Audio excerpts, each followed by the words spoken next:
सकाळ सकाळी लवकर उठून मम्मी पप्पांसोबत तेजूसोबत मी पापड करायला घेतले. पापड होते हे उपवासाचे चिप्स. सो आम्ही ते करू लागलो आणि त्यानंतर आम्ही निघालेलो दोघं भाऊ मला. आणि आज आम्ही ॲक्टिवा घेऊन निघालो होतो. आराम फायला आज आराम दिला होता. सो इथं जसं आम्ही पोचल्या नंदीबैलांचं, महादेवाचं आणि गणपती बाप्पांचं दर्शन घेतलं आणि दर्शन घेऊन निघालो आतमध्ये बाबामांचं दर्शन घेतलं. बाबामांच्या नावानं चांग भलं. इथं आल्यावर एवढं शांत वातावरण वाटतं, इतकं म्हणजे डोकं शांत होतं ना, खरंच खूप छान वाटतं. मग आपण गेलो, प्रसाद गेला. प्रसादला तुम्ही बघू शकता, भात होती, आमटी होती आणि सोबत आंबिली होतं. आणि प्रसाद खूप छान होता. म्हणजे हा प्रसाद खाल्ला ना की मन असं तुटतं, शांत होतं मन, पोट लगेच भरतं.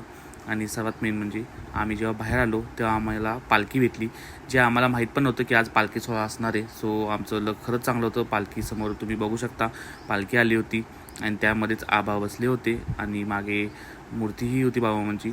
सो पालखीचं दर्शन घेतलं आणि बायकोने घेतलं होतं गोळा चाट. सो ती गोळा चाट तिचा एन्जॉय करत होती. दिसायला तर छान होता, पण मी गोळा खात नाही. सो मी आपण निघालो गप, ती एन्जॉय करत होती तिचा गोळा चाट. आणि बायको आज फुल ॲग्रेसिव्ह मोडमध्ये ती गाडी चालवण्यासाठी, कारण तुम्ही बघू शकता भुर करून गाडी पळवत होती ती. आणि ऊन एवढं भयानक होतं, खरंच ऊन खूप जास्त होतं. सो आम्ही गेलो एका ठिकाणी मँगो ज्यूस प्यायला आणि दादा असा आज बर्फ फोडत होता, असा बडत होता, जणू काय त्यानं त्याच्या गर्लफ्रेंडचाच चेहरा त्यामध्ये इमॅजिन केला. दादाने गार्र करून जरा ज्यूस फिरवला आणि आम्हाला ज्यूस ग्लासमध्ये ओतून दिला. ओतून झाल्यानंतर दादाने ग्लास आम्हाला दिला आणि आम्ही त्याचा मस्त आनंद घेतला. खरंच या गरमीमध्ये जो गार मँगो ज्यूस पिल्यानंतर खरंच खूप छान वाटतं. सो आम्ही दोघांनीही मँगो ज्यूस पिला. मँगो ज्यूस पार्सली घेतला मम्मी पप्पांसाठी, कारण खूप छान होता मँगो ज्यूस. सो आम्ही ते घेतलं आणि ते घेतल्यानंतर तुम्ही बघू शकता आम्ही लगेच इथं निघलो आणि आलो कॅफेमध्येही कस्टमर होते.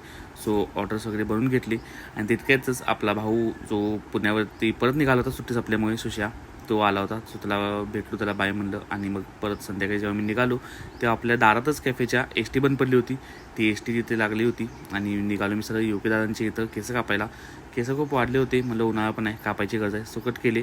आल्या आमचा जो सिक्युरिटी कॅमेरा आहे त्यांनी आम्हाला अलर्ट केलं. तर बाबा मीच होतो, दुसरं कोण नव्हतं, शांत हो.